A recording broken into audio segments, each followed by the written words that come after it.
Hello friends, आज हम पढ़ने वाले हैं बीए द्वितीय वर्ष चतुर्थ सेमेस्टर की विषय सूची देखने वाले हैं। इसमें कौन कौन सा सिलेबस है, इसके सिलेबस के बारे में हम आज जानकारी लेंगे।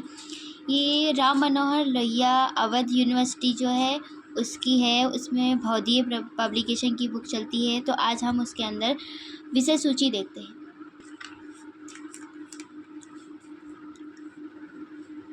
तो पहला चैप्टर है अनुवाद की अवधारणा, दूसरा है अनुवाद के क्षेत्र, तीसरा है अनुवाद का सामाजिक सांस्कृतिक संदर्भ, चौथा है अनुवाद के साधन, पांचवा है पारिभाषिक शब्दावली और छठा है अनुवाद का पुनरीक्षण, मूल्यांकन तथा समीक्षा। तो नेक्स्ट चलते हैं आगे सातवां है अनुवाद सैद्धांतिक 1, आठवां है अनुवाद सैद्धांतिक 2। ये तो था हमारा पाठ्यक्रम।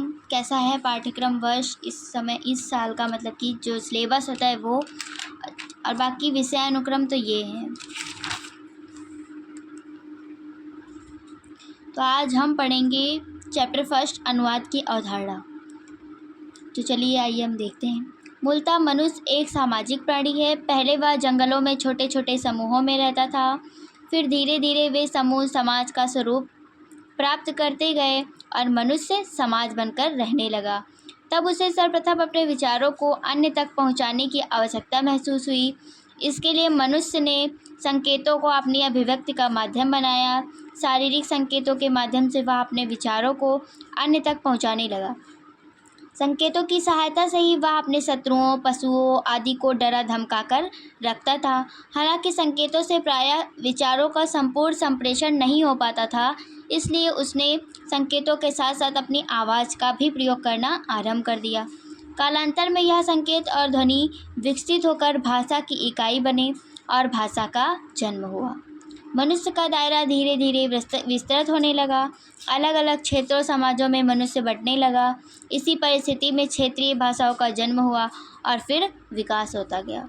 दो क्षेत्रों की सीमा पर रहने वाले मनुष्य को दो भाषाओं का ज्ञान होने लगा और यहीं से अनुवाद का जन्म हुआ।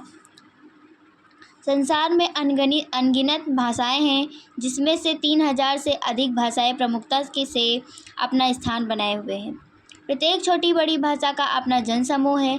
आरंभ में प्रत्येक भाषा जन समूह अपने में सीमित वाक व्यवहार द्वारा जीवन की सभी ज़रूरतों को पूरा कर लेता था, परंतु आज के वैज्ञानिक प्रौद्योगिक विकास के युग में भाषा की दृष्टि से देशों की सीमाएं अस्पष्ट होती जा रही है।